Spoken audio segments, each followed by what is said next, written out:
Welcome to Dorcas Dish with Alex and Pete. I'm Alex. I'm Pete. And we are very excited to welcome you back to the number one Dorcas podcast on the internet with me, Alex, and my co-host, Pete.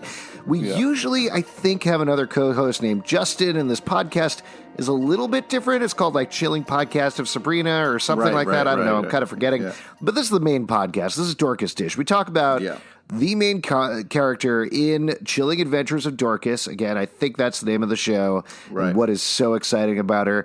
Happy Dorcas Day to you, Pete. How are you doing? Happy Dorcas Day to you, sir. It's so good to talk about our favorite character on our favorite TV show, all of her adventures. Of course, the episode that we're going to be talking about today, which is Chapter 22, Drag Me to Hell. She has a real big part to play in and is definitely in a scene, maybe. Yep. I think she's mentioned in the scene. She is mentioned in the scene, which is huge for Dorcas, and it's huge for our podcast. Normally we don't have a lot of content on this podcast, but here there should be upwards of 2 to 3 minutes long. Yeah, I don't want to say anything negative because we all know Dorcas is amazing, of course. But I think this episode would have been better with more Dorcas, and Sabrina could have used some help. Well, save that commentary for our final section of the show, which is Need More Dorcas? Yeah, okay. Where we answer whether the episode needed more Dorcas or not. But for the moment... I'm jumping ahead. I apologize. Yeah, it's okay. I mean, you know the order very well. We've been doing the show for, I want to say, 14 years now. This show, Dorcas Dish. Yeah. So let's actually jump in and do some recap. It's weird that a lot of this recap is not about Dorcas. It's about another character on the show named I don't know Sabrina why Spellman. even bother recapping it then, yeah? I don't know. I guess just in case people are jumping in with the second episode of part 3, here's what's been going on so far in brief. So Sabrina Spellman, half witch, half daughter of Lucifer, has freed her boyfriend Nick Scratch from hell, but with a price. In return, she had to formally accept the throne of hell and become the queen of hell. That's because her dad, Lucifer, is trapped in a flesh Acheron made out of Nick. And until she can free Nick's soul, she's got him chained up in the basement of her witch school. Speaking of witch school, and not speaking of witch school, but speaking of witch school. Witch school? Witch school. Which school are we talking about? Which school Yeah, is are which? we talking about the witch school, or are we talking about the school where Sabrina the witch goes? Oh, no, that's called human school. We'll get to that in a moment. So in her witch school, Sabrina's aunt, Zelda... Zelda, you're really tripping me up there. Zelda and Hilda are now running the place and have begun praying to Lilith, a.k.a. Madam Satan, who was working as an advisor to Sabrina down in hell. Their domination of hell, by the way, has been threatened by the lords of hell and a sexy mudman named Caliban, who, I don't know if I mentioned this, is very sexy and not really wearing a shirt. Lilith has also kept the form of Sabrina's fave teacher, Ms. Wardwell, who is also teaching at Sabrina's human school.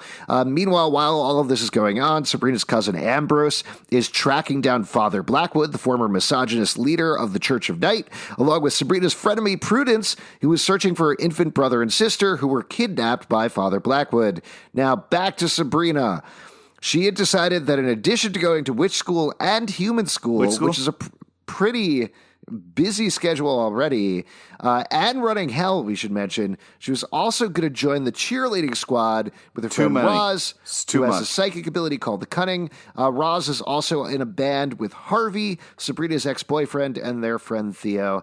And that's actually pretty much everything that you need to know to go into this episode.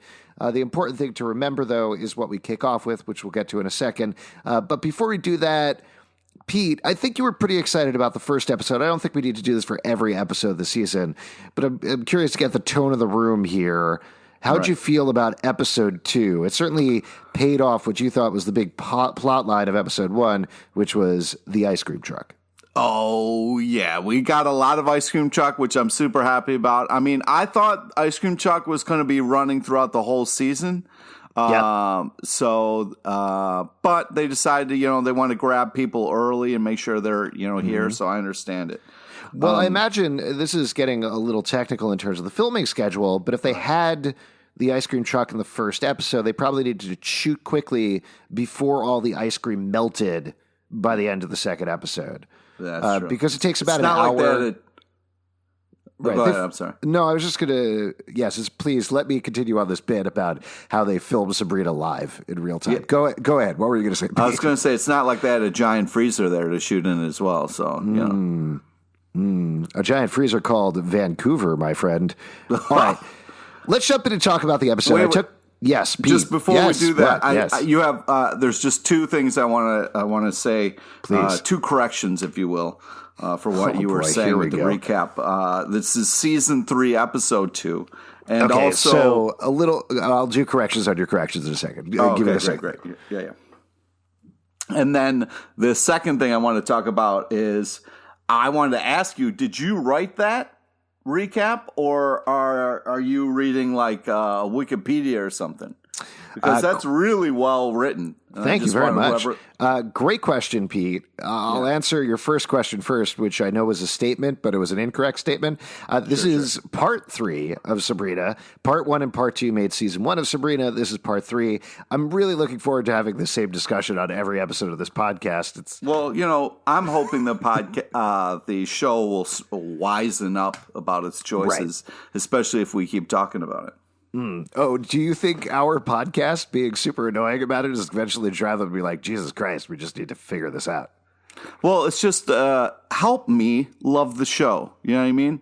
I like the show, but, you know, don't make it more complicated than it needs to be. You know what I mean? The big thing that's holding you back from loving the show is the fact that it's called part 3 instead of season 3? No, I love the show, but I could love it more if it wasn't being weird about the numbering of its episodes. Okay. And when you take a break, call it a season. You know what I mean? Just call it a season. Take a break, call it a season. That way it's not confusing. I'm gonna part 1 of 2. Can I throw something out there? Yeah. I don't think this is the show being weird. I think this is you being weird. Okay. All right. Yeah, maybe I'm the asshole. Yeah, but you know what? We'll post this on Am I the Asshole?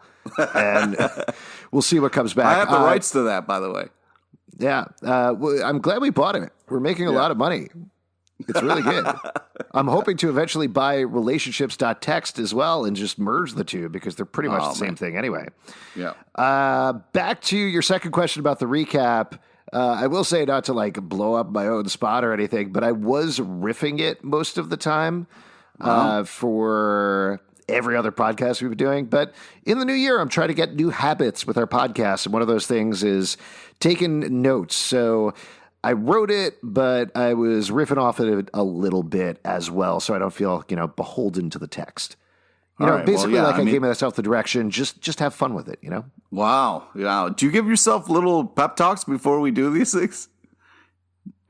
I mean, yes. Do you look at yourself in the mirror and come on, Zelman, you can do this, all right? Just have fun out there. I slapped myself a couple of times. I'm sobbing. They're all counting on you. For the Sabrina podcast, if you don't do this, you're going to be dragged to hell. All right? Oh, boy. Yeah. So there we go. Can we jump into the episode, Pete? Or did you have any other questions or crazy statements? Yeah, I just like to title this episode, Sabrina Makes Horrible Decisions, all episode. Okay, so I'm just going to copy and paste that to every episode of Chilling Adventures of Sabrina. But it was killing me this episode. Normally it doesn't bother me. Yes. What? Oh, what were you saying? I was saying it was killing me this episode. Normally it doesn't bother me, but this episode I'm going, come on. We talked about the salt circle. You talked about how important it is. You can't just not look down ever. I mean, you're just going to bum rush into a freezer you don't know where it is with a pinwheel? Come on. You don't remember any of the first season? None of that happened to you? You're not... Well, I would venture a guess, and I guess we'll see as we get through subsequent episodes, but I would venture a guess that part of this is Sabrina being a little cocky. She is resting on her own laurels. She had a huge win last season, forcing back Lucifer, and every problem that she approached in the first season, there were rising complications, but she solved them. She just kind of powered through everything. So now she's the queen of hell. I think she's kind of buying her own hype a little bit, frankly. Wow. And I don't know if we will reach a place where she gets a comeuppance there in terms of that, or has to be a little bit humbled or come down. But right now she is She is the chosen one. She stopped the Antichrist. She is now the queen of hell. Everybody wants to hang out with her. Everybody loves her. 2 dudes were fighting over her. She's doing great. No, she's just doing not great. Thinking things through. She's doing a ton of great stuff, but attention to detail is important, and I think Hilda would say that to her. I agree. You are the Aunt Hilda of this podcast. And I'm not just saying that because you're completely slathered in jams and jellies. More Hilda, please. Oh, yeah, I agree with that. This season does need more Hilda. We're definitely on the same page there. Also, let's jump thank into you the for plot. noticing that I have both jams and jellies on. Yes. Well, they have different thicknesses. Yep. I don't necessarily see preserves. Am I wrong about that? Yeah, you are not wrong. No. Okay, but there is a dab of marmalade right on your forehead. I do spy some of that with the orange. I am a peel classy gent. Yes, you are. You are not just the Aunt Hilda of this podcast, you're also the Paddington Bear. All right, let's jump into the plot. Obviously, feel free to interrupt me at any point, Pete, because I'll rip through this thing a little bit. There's tons going on this episode. So we do open up with Nick Scratch. He is in the salt circle, as you mentioned, and they're doing a neat visual thing going on here. Lucifer is in his body, but they keep visually flipping back, depending on who's in control, between the actor playing Lucifer and the actor playing Nick Scratch. Sometimes you don't know exactly what's going on. Sabrina knows what's going on. She's like, come on, you're not Nick, you're Lucifer, show me your tongue. And he sticks out a forked tongue. Yeah, show me your tongue. Listen, that's... when you have a boyfriend or a girlfriend, always be checking their tongue. You know what I'm talking about? Oh, yeah, definitely. Yeah. So then, as you mentioned, as Sabrina's walking out, super not careful, she breaks the salt circle. You have to check for razor blades, right? I mean, Marnie is pretty badass lady. You got to check for razor blades, right? Yeah, I mean, I'll tell you, we've been married for over a decade now. Mm-hmm. First 5 years, I got cut up real good. As she tried to break out. Wow. Good for her. This is bad. Maybe I'm going to get arrested. Let's move on. So Zelda and Hilda are running the school. There's a fun line I wrote down from Zelda where Hilda is kind of doting on her and looking after her and concerned about her. And Zelda says, perhaps you'd like to talcum my derriere as well. Oh, great line. Which I thought was cute. Yeah. How do you feel about the Zelda-Hilda relationship right now that they're running witch school? It's great because they're together, which makes me super happy. I want more Hilda, but when Zelda was kind of feeling horrible later on in the episode because the kids kind of turned on her, when she's like, Hildy, can you put some milk in it? Or cream, whatever she says. I was like, oh... So it's nice I was going to say it's nice when Zelda shows her softer side. Mm-hmm. Yeah, I was going to agree with that. That just what Miranda Otto does so well is she makes Zelda hard and snappy. Yeah. But there are points when her true emotion breaks through. They break through the front that she just put up. And that does happen so often with Hilda in particular. And it's the same thing in the opposite direction. We haven't really seen this season, but Hilda could be a fucking monster badass. And yeah, she can. that most of the time she's nice. She's making tea for people. She's taking care of them. She's baking honey cakes for the heads of the witchly covens and things like that. But then when the chips are down, she doesn't take anything from anybody. Yeah, that's true. So while that's going on, Sabrina's plan that was very half-baked, she got Nick back from hell, didn't figure out the second part, and what she does is she goes to the library, she's looking for a book on soul transference, which kind of plays in later on. We'll talk more about that. But her plan now is she's going to take... she's probably going to take Nick's soul. Sorry, not Nick's soul. She's going to take Lucifer and put him in another flesh acheron. She hasn't quite figured out the whole plan, but that's sort of where she's at. Right after that, we get into the first cheerleading thing, and it's a whole musical number to It's Tricky with cheerleaders with Sabrina in the center. Pete, how are you feeling about that? It sounds awful, but actually they kind of pulled it off. I loved it. It sounded like, I was like, if someone had told me that would happen, I'm like, oh, I don't know. But they pulled it off. It's crazy to me, and I think we talked about this on the last episode, but it's crazy to me that in this episode we get It's Tricky, full-on musical number with Sabrina in the middle, the cheerleaders, Roz, a bunch of other members of the cast, Madam Satan is watching and she's there, but full-on musical number. We get a reprise of it later on. We also get to see... I would also like to point out... I was just going to say, we also get to... Oh, go ahead. Go ahead, Pete. No, but beforehand Pete, it was funny. Beforehand, it was hilarious that she was talking to the librarian, was like, oh, yeah, I need all this stuff. It's super important, but not more important than what I have to do next, and like really was selling the fact of like, she's all in on cheerleading. Like it's not. She is. Yeah. Well, this is jumping ahead. She's all in on cheerleading, except for the fact that she was the central person in the cheerleading routine, and she just didn't bother to show up when they actually did it live. Like she had already done it in the show, so she was good. Yeah, she had it covered. But you have 2 musical numbers, plus you have Fright Club doing Teenage Dirtbag later in the show. Yep. So, like, it's crazy to me that Riverdale, for seasons, people have been like, oh, we really want to see maybe like 10% less murder and a little more cheerleading and a little more of like the musical numbers for the Archies and stuff. And they're like, great. You wanted 15 to 20% more murder? Is that what you asked for? Let's do it. Meanwhile, on Chilling Adventures of Sabrina, a show that partially takes place in hell, there are multiple musical numbers. There's a garage band that is a lot of fun, and there's cheerleading routines. I tell you, the garage band stuff, when Sabrina was like, stop, I was like, oh, come on. I thought they've been killing it with their music for the garage band. It's really impressive. I hope that continues every episode. I hope there is a scene where they're practicing in the garage, and Sabrina comes and interrupts them halfway through. That would be a fun running bit if they do that. But we'll see what happens. So they do the It's Tricky musical number. Madam Satan is watching. She takes Sabrina and says, hey, okay, you're Queen of Hell. Now it's time for your on-the-job draining. And weirdly, I found this detail a little weird. Like, it worked fine in the episode, but Madam Satan says the main job of the Queen of Hell is dragging souls to hell. Yeah. Which feels like that should be the main job of the messenger of hell to me, not the Queen of Hell, right? Yeah, exactly. It seems like that's like a job that you farm out to one of the minions or somebody you really trust. Like, I feel like the Queen of Hell should be in hell, managing hell. But yeah, it was weird. It's like, it's all, you're just dragging souls.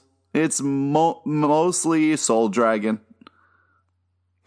And when you say it should be farmed out to the minions, you mean the minions from the movie Minions and Despicable Me, right? Oh, yeah, definitely. Absolutely. I mean, as they'd probably do a great job of dragging souls to hell as long as they didn't get distracted by a nice banana, right, Pete? But I think that little, the evil guy in the bellhopper suit, I mean, he does a great job of like... monkey. Yeah. The non-flying monkey. Yeah, I don't know what he's doing. He's just pissing and shitting in people's drinks and stuff. That's his main job this episode. Yeah. So she finds out the first name is a guy named Robert Robertson. She gets some muscle, which is a evil gimp that she gets in the background. Just to keep going with this, and we'll jump back and talk about another storyline. But she plays chess with Robert. Finds out that he used to be the greatest chess master in the world, and he seems pretty settled about everything. He's like, yeah, for a time I got to do this, and now I'm dead, and that's fine. And he dies, and there's 2 cars there, one that's going to go to heaven, one that goes to hell. And she's like, no, take the white car. Again, a weird detail with the mythology, because to me that implies that there's a possibility that somebody is going to drag him to heaven. Yeah. But they don't. Like, what is the white car doing there? Yeah, the white car is the heaven car. No, I know, but what is it doing there? Like, why is there still a choice if they know that he's going to hell? Well, they know it's going to hell, but the people upstairs are like, hey, Sabrina's in charge. Let's park a white car there just to kind of tempt her with maybe a different choice. Yeah, it would be kind of fucked up and very hell-like if both of the cars went to hell. Oh, that would be. You know? Yeah, you put them in the white car. I think they're going. They're like, no, you're still going. That would a be, nice little detail that I did like that was pretty obvious, but it worked well was with the chess match. Sabrina ended up on the black pieces side, and Robert Robertson was on the white pieces side, so that we know visually he is a good guy, and Sabrina isn't making a mistake here. So I thought that was nice. That's weird. I didn't pick up on that. But also the fact that he's like, yeah, I used to be an amazing chess player, and then Sabrina walks up, does one move, and it's checkmate, and he didn't see it coming. I was like, well, I guess you weren't that good. He probably died of shock. That's probably what happened. Yeah. Let's jump over and talk about Prudence and Ambrose's storyline, because this pops at this point. So they are in Scotland. Last episode, they found out thanks to some blood sex magic, courtesy of the Red Hot Chili Peppers, that Father Blackwood was in Scotland. They track him down, and they find out that he's doing some weird, fucked up shit. He has a crazy old man beard, tattered clothes. He is summoning an old one. I thought it was like the Loch Ness Monster.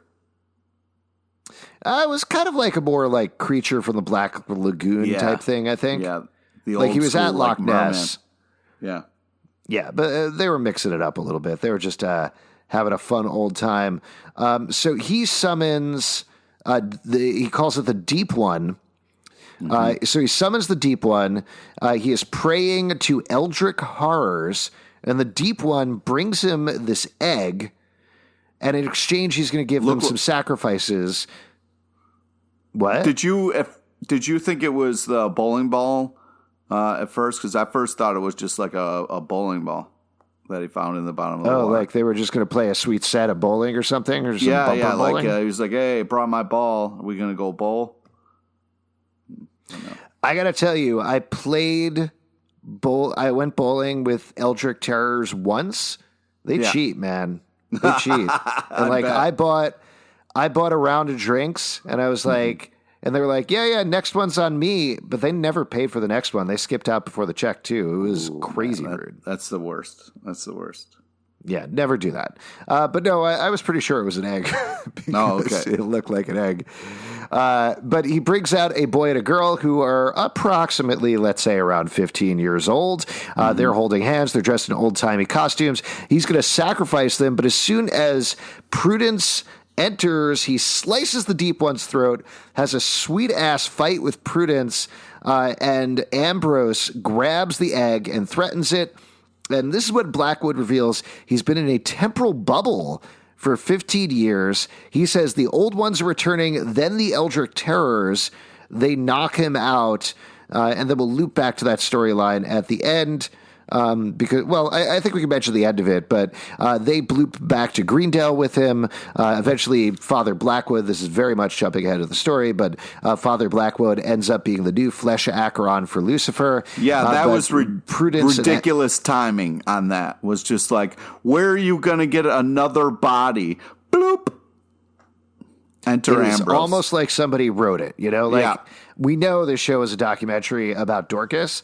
Right. But it felt fictional in that moment. It did at that point, especially when he also said the same line, "Hi, aunties, I'm home," like just like Sabrina.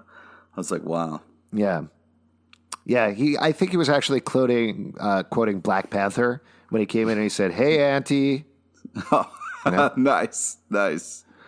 Yes. So we do find out that the two kids who are going to be sacrificed are actually Prudence's younger brother and sister, who are babies, who are now grown up. That's why I said 15 years old. And where they leave him is they have the egg in a aquarium in the Spellman house. And the two kids are inside of a dollhouse under a spell. They never need to eat. They're never going to get older until they can figure out what to do with them and kind of deprogram them from Father Blackwood. Pete, I know you're creeped out by dollhouses. How'd you feel about this resolution for the storyline? When I got out of that fucking dollhouse, I would murder them. Just straight murder them. You don't put somebody in a fucking creepy ass dollhouse because you're not ready to deal yet. Okay? You fucking say, hey guys, we have this whole school. Come in the back. Here's a bed and a cot or whatever. You don't fucking put them in a creepy ass dollhouse to live until you can figure things out. You selfish son of a bitch. Wow. I mean, I thought it was a good solution, and I thought you were going to be scared of the dollhouse, but it turns out you're angry. Nightmares. Did you see that wallpaper that matched the flooring? That was just, that's the creepiest shit ever. You're stuck there in that?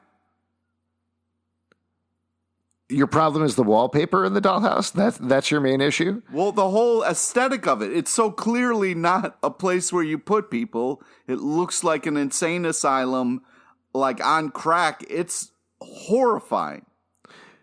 Well, let's say they change the wallpaper around a little bit, put a couple of throw pillows in there or something like that. Would you feel a little more comfortable with them living in the dollhouse? No, if you ask them, like, hey, this is a lot of information. We didn't know you got stuck in a temple thing. Can we put you in this dollhouse for just a little bit? And if they were like, yeah, sure, then you go, okay. You get some permission. You let them know what's going on. You don't just throw some fucking teenagers in a goddamn creepy-ass dollhouse. I mean, I guess you do if you're Prudence and Ambrose, because you just got back from Scotland and it's time to bone next to a creepy time egg. Yep. Boning next that's to what's a going on with time him. egg. Yeah. I think that's the next song. That's the way to go. Yeah. That's where I lost my virginity, is next to a time egg. Well, hey, congratulations, man. Thank you. It happened recently. All right. Yeah, because your kids are actually 35. Yes. Let's jump back. We can actually very quickly, while we're sort of barreling through storylines here, I think we can talk about what's going on in the Church of Night. Again, everything comes together very nicely this episode, but this storyline is very separate from what's going on with Sabrina, which is the main storyline. So Zelda and Hilda are addressing the Church of Night. They pray to Lilith again, which is something they decided to do last episode, and that pisses off Lucifer. Oh, yeah. So what does he do? Classic Lucifer move, barfs up a bunch of beetles, which is gross. I don't like bugs. I didn't like this at all. Oh, it was so fucking creepy, dude. And then they're like inside on the scale people. of things. Ugh. Yeah, they're crawling into people's ears and living in their hair. Horrifying. That is just, yeah. For you, dollhouses don't bother me. So I'm curious to hear from you. On the scale of like dollhouse to hell beetle or barfing beetles, which is number one, which is number two in the fright zone? Dollhouse is number one. Beatles is number two. Okay. What about the Beatles, the band? Where do they rank it there? Because I know you're very scared of Ringo. Yeah. It's still same order. Dollhouses and then Beatles. Oh, okay. And then the Beatles. Yeah. Okay. Where does Aqua, who sang Barbie Girl, where do they rank in there? Wow. That's a deep cut. Thank you for clapping for that. I appreciate it. That really, I was just, Man. Where you pulled that from is unbelievable. I mean, listen, I've said this before on multiple podcasts we do. The years like 1990 to 93 are the only ones that I remember with any sort of clarity. So there we go. Anything before or after that, I'm done. I'm out. Wow. All right. So back to the storyline. He barfs beetles. The beetles are starting to control people, as we find out later on. But this starts as Zelda is teaching class, and Agatha, it's clearly Agatha does a spell, puts Lady Blackwood is a bitch on the board. Beetles are crawling everywhere. This is a reference to the fact that Zelda was sleeping with Father Blackwood. Lady Blackwood died. They had a wedding that was awful. She was brainwashed for a while. So this is really playing on like Zelda's number one weakness, her lowest point. And it's pretty awful. It hits her hard. Yeah. We also get, now correct me if I'm wrong, I think this is a pretty fucked up scene because it's Melvin and Elspeth are making out in the hallway down by Lucifer, and I think they throw Dorcas under the bus here. They mention Dorcas. Yeah, they do. And yeah, you want at this point, how'd you feel thinking, about this, Pete? At this point, I'm thinking worst episode of all time. The way that you were just kind of like shitting on Dorcas, like she doesn't matter, and then I had to talk myself down and be like, "It's the devil bugs, okay? It's the devil bugs, and it's not really them." because Dorcas is amazeballs. We should mention that it's already been established in the show that the witches are very free with their sexuality. They do sleep and get together with everybody. But I agree with you, particularly classic characters like Melvin and Elsbeth would never do that to Dorcas, the main character of the show. They love her too much and they respect her feelings too much. So, yeah, it was the Hell Beatles. I think that's, that was a good call. Good call, Pete. So jumping back to the storyline, though, while you mentioned the tea earlier, Hilda tries to calm down Zelda. There's one scene where Zelda deals with a laughing Agatha, or keeps calling her Lady Blackwood. She slaps Agatha. I don't know if we've ever heard this before, but Hilda uses her full name. She says Zelda Fiona Spellman, which I just thought was a fun detail. And then when she's pouring her the tea, when she's putting the milk in, the cream immediately curdles, and they're like, that means the Dark Lord is nearby. And so they all get candles, they track him down, which brings them to later on when Sabrina comes back, when she finishes her storyline. Zelda and Hilda confront her about sticking Nick/Lucifer in the basement. As you mentioned, they say, where will you find a flesh acron strong enough to switch them? And Blackwood poofs in, we'll come back to that a little bit later, because I think now we should jump over to the main thrust of Sabrina's storyline. But any additional thoughts about Zelda, Hilda, or the Church of Night? Well, first off, I did want to talk a little bit about the fight, because Ambrose was in trouble, and then, you thought all she wanted to do was kill Father Blackwood, and the fact that she just hit him over the head because of what's going on, maybe they don't know the information, is so great, because it's like, awesome. Somebody's using their head in the show instead of just barreling through, not thinking, because I definitely would have just killed Father Blackwood if I was the one with that sick ass sword on my back like she's rocking. So like, kudos to her to be making a smart decision to knock him out, because maybe there is some things to this, what he's saying. The old ones are coming, because we've seen little bits and pieces of that. So like, just great to see that smart decision making, when you're seeing characters make smart decisions. So that was really cool. And the Hilda Zelda stuff was so great, and the fact that like,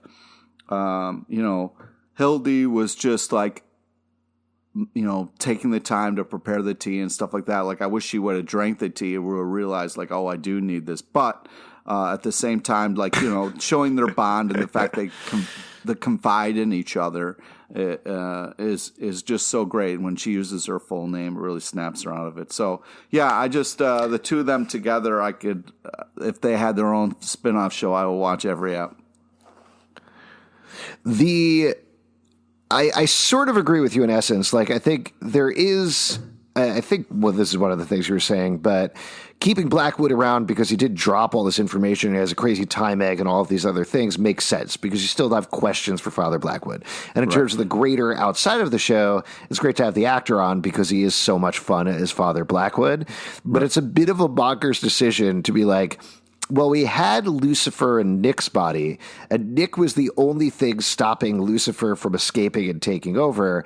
So instead, let's take Father Blackwood, who has fucked shit up for everybody over the course of the past season. Asshole who was like trying to, awful. He should die. And stick Lucifer in him, which is the other misogynist asshole who's been fucking shit up for us.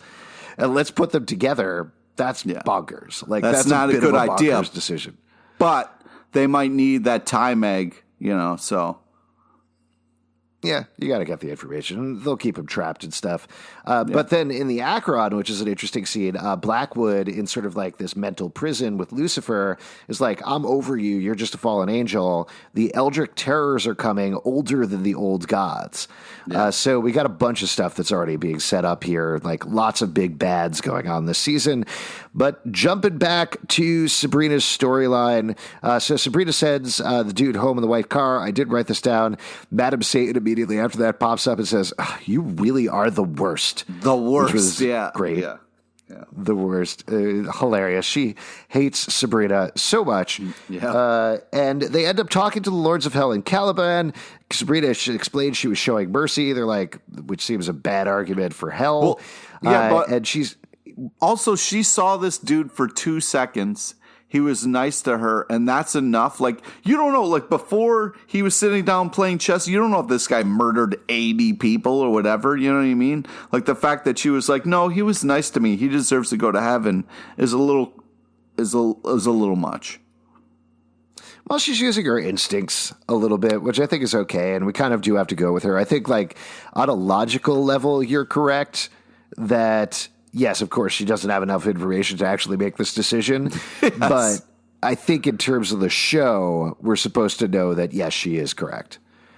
Okay. I will note, though, which was kind of weird, and in the wide shot, as you saw him walking away from the chessboard, there were a bunch of dead squirrels and cats littered around where his feet were, and they spelled out, I'm the guy who was playing chess, and I murdered all these squirrels and cats. Oh, wow. Which to me seems like not a nice thing to do, you know? Yeah, yeah. Also, Sabrina doesn't look down, apparently. You know, she didn't see that. She didn't see the salt circle missing a, huge part there. Do you think she can't look down? Do you think she's one of those people that needs to bend all the way over to look down? Like she can't turn her neck? Yeah. Her neck can't go down? I mean, it could be like cheerleading injury that we don't know about, you know? Yeah, they probably cut out that scene, and that explains why she can't look down. So she does find out. She makes a deal with Hell and says, you know what, I'm going to drag the second guy to Hell. They're like, who cares if you drag a second guy to Hell? Yeah. That's not a big deal. Drag everybody to Hell. But the second guy is Jimmy Platt, who is the ice cream guy. She's very confused. But she says, you know what? He's probably evil in some way. What we're going to do, she explains this to the Fright Club after interrupting them playing Teenage Dirtbag. Yeah. It was great. That cover's great. They're so much fun. I want to see more of that. But she interrupts them and says what we're going to do is we're going to drag the Jolly Frost guy to Hell, and then we're going to stick Lucifer's soul in his body as his soul is dragged to Hell. So they're all 100% on board with this plan. There's a brief moment where Harvey is like, are we really going to drag a guy to Hell? And they're like, we're in high school. So. We shouldn't be doing this. We're in high school. That was just like such a fun Harvey moment to be like, yeah, this isn't normal. I do love everybody else is on board. Theo's on board. Yeah. Roz is on board. They're all good with it. Harvey's like, should we be doing this? They're like, yes, we should. He's like, fine with me. Good argument. Zalbin, I'm sorry. If you were like, hey, I need you to help me drag this soul to Hell, I'd be like, nah, I don't know, bro. It sounds like you got to do that on your own. Yeah, I need some help. Heavy soul. Got to drag it. I need somebody to hold the soul's feet while I hold its head. So she does find out Jimmy the Jolly Frost guy, he gets 7 years of life in exchange for slicing a little girl's heart out. Oh. And if Sabrina drags him to Hell, a little girl will die because she's hidden somewhere in Greendale. She immediately stomps over, talks to Lucifer, and Lucifer tells the story. It turns out that... Can we talk about that? Yes. What do you want to talk about? She is the queen of Hell. She gets confused about a deal and then was like, I got to go talk to my boss. Like, what are you doing? Come on. No, she didn't say she got to talk to her boss. She goes talk to her dad. Who's the former. It's like when you get a new job. Yeah. And the person at the previous job is like, here's my email in case you have any questions. Yeah, I guess so. So that's what she's doing. I was just hoping that she could put it together. Like, it's not that complicated. It's really not. Yeah, so I don't know what you're going to get from the devil and why you would trust anything he would says, but sure, go talk to him. And don't look down at the salt circle. Jeez. Right, that you broke. Yeah. Sabrina. That you dragged your foot across it. All of a sudden you can't feel your feet either. Like you don't know. Go to the chiropractor. Sabrina, Greendale, I'm sure, has some sort of magical chiropractor. Go there. Get your neck checked out. Yeah. You can't look down. Come on, Sabrina. The interesting bit of information that we get with the conversation from Lucifer, he tells the story that Jimmy Platt was a God-fearing man. He prayed all the time. He was in a car crash. God didn't come, but Lucifer came instead and gave him an extension on his life in exchange for an innocent soul. But it was Jimmy Platt who decided to murder little girls. So what we get here is we get what? Which is just insane. You're going to sit there and it's story time? You're going to listen to Satan make up a story?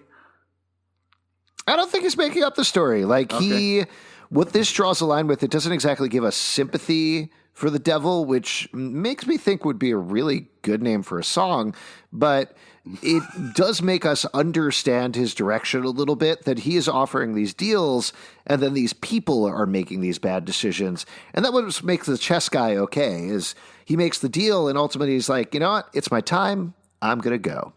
There you go. And I think that's what convinces Sabrina versus Jimmy Platt, who's doing the opposite thing. He is doing absolute horrible things, and all he needed was one little nudge. Yeah. So Sabrina and Fright Club make plans. There's a fun little scene where the cheerleaders are like, hey, you're going to come? We're going to go all hang out.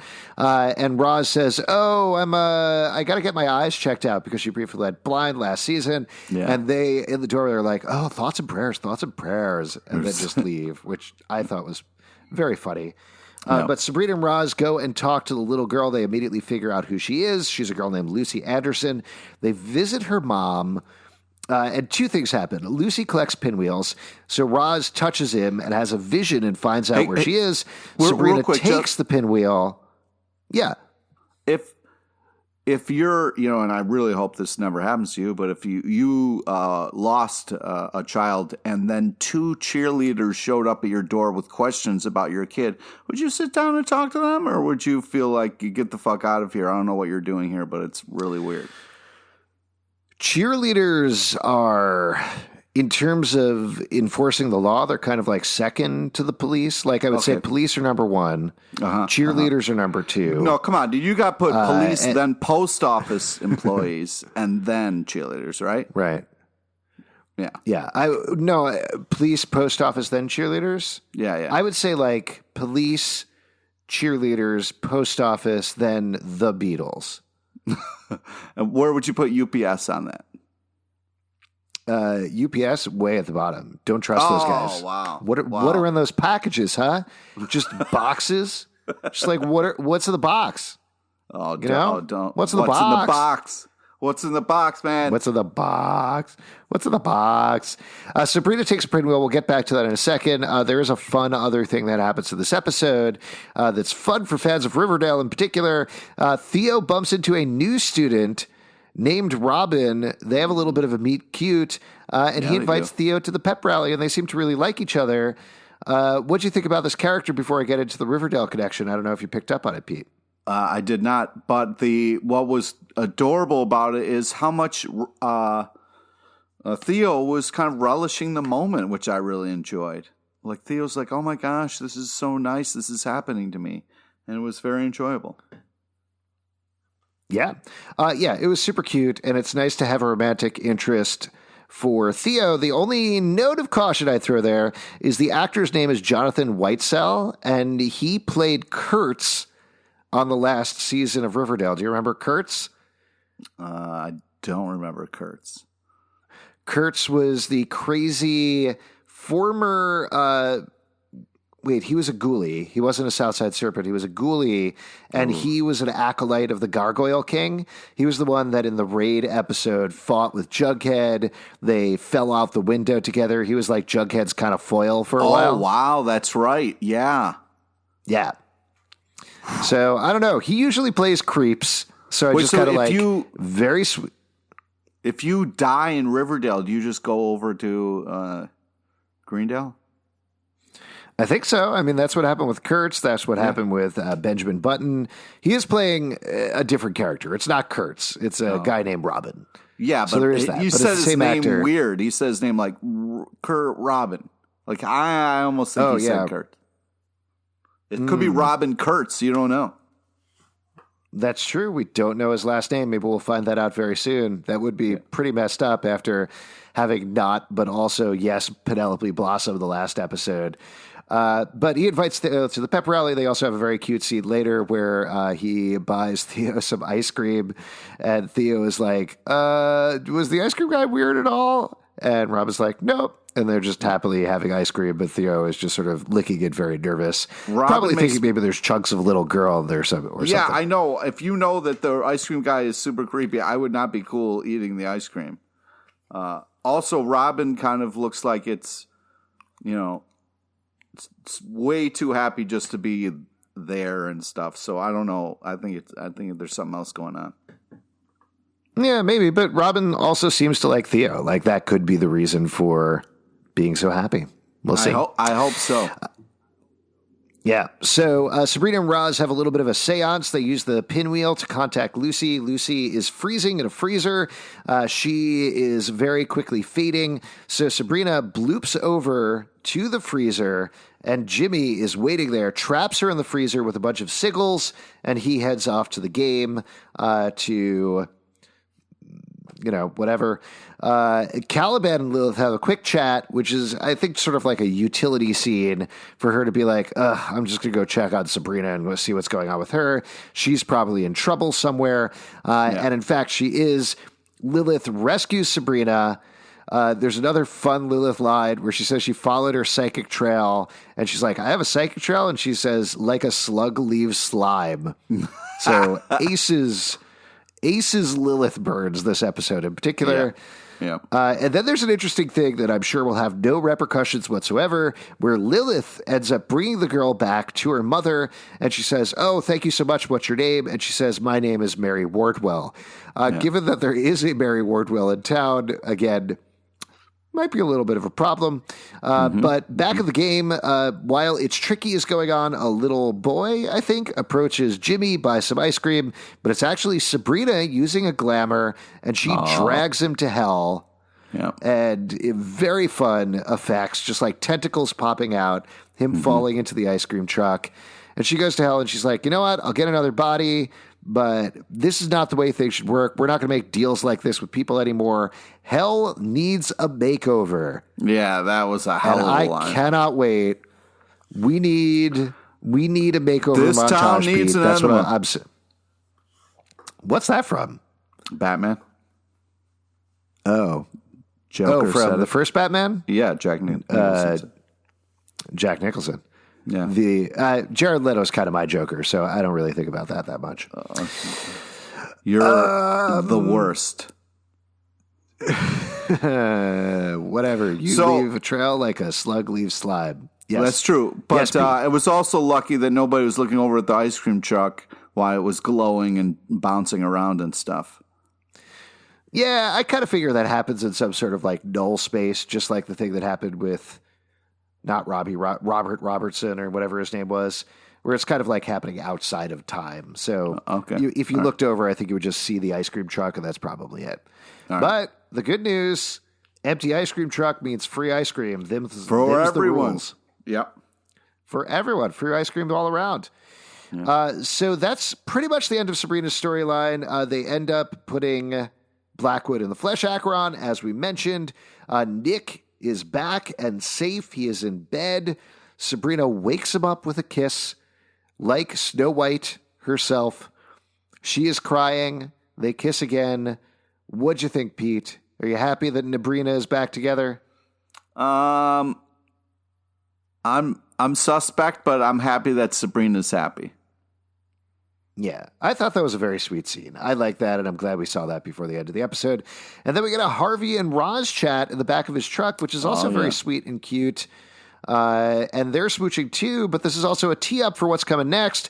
We got a little bit of a hint of this at the end of the last episode as the carnival rolled into town, and then the wind blows again, and we see the carnival all set up in the distance, waiting. Evil carnival. For Evil sure. carnival. So before we wrap up here, any additional thoughts about this episode, Pete? Well, any thoughts you want to share? Anything I didn't It's cover? nice that everybody's kind of back. I'll be interested to see how things move forward, but it's nice to have everybody back home where they belong. Mm-hmm. I really thought the The stuff with Harvey and Roz is really great. It's a great relationship. I'm glad Theo is getting a little love, hopefully. And it's weird, though, that like the show in Riverdale, everybody makes out at the same time. Like, it's always like they pan from one group making out to another group making out. And that's like a weird coincidence. I didn't know that, like, everybody made out at the same time. Well, there's those federally mandated makeout times. You know this. In real life, too, where you're only allowed to make out at certain times. You can get an exception card, of course. But that is why in real life as well, everybody makes out at the same time. So, again, it makes it a very realistic documentary. Okay, my bad. That must have slipped my mind. Yes. Yeah, I mean, Sabrina was driving me crazy in this episode, but she still comes out looking like a hero. I think this is just a fun show. And what's great is it does a great job of showcasing some great actors, having some fun with characters. And that just translates so well on television. And it's great to be able to enjoy those moments. Yeah, we say this almost every episode, but this one in particular, it's just balancing so many things. And even if they don't completely connect, like they very barely connect towards the end of the episode, they're all so much fun to watch in different ways. It's an hour long, but I'm just having a blast watching it the entire time. It's fun. And I agree with you also that, like, it's nice that everybody is getting love interests, including Theo. I think that's going to be fun to explore. Yeah. And also that I think you're right that, like, these first two episodes are like of a pair. They're a piece. Yeah. They're the rescue Nick, bring him home storyline. So now we can kind of move forward with the season now that we've really dealt with everything that was left over from the last season. So that's good. Also, what's great is they talked about Dorcas in this episode, so you know this next episode, we're going to get Dorcas. Dorcas ascending. It's going to happen 100%. Woo. Before we wrap up here, which witch reigns supreme? Pete, which witch reigns supreme? Ooh, that's tough. I'm going to go with Madam Satan. There was any particular reason? Well, there was a fun moment where Sabrina's like, Mrs. Wardwell? She's like, nope. I just think that the Lilith moments are so great and so fun. You can see why there's a cult worshiping her. You know, I mean, she is just fantastic. I got to agree with you here. I was going to choose that as well, just because looking over my notes here for the episode, I wrote down way more notes and lines for Lilith than I think anybody else in the episode. So even though she wasn't in it much and she didn't do too much, she was the one that ultimately rescued Sabrina. She was coaching her through everything, and her lines are just so precise and so classic and so much fun. It's great. But, of course, next episode, it'll be Dorcas Rising, I'm pretty sure. Oh, yeah. As we wrap up here, patreon.com/Comic Book Club. If you want to support the show, you can come visit us at our live show every Tuesday night at 7 p.m. at the People's Improv Theater Loft in New York. We would love to chat with you about Sabrina. We don't have dedicated Sabrina social feeds, but you can check out our Riverdale feeds where we do put up some Sabrina stuff there.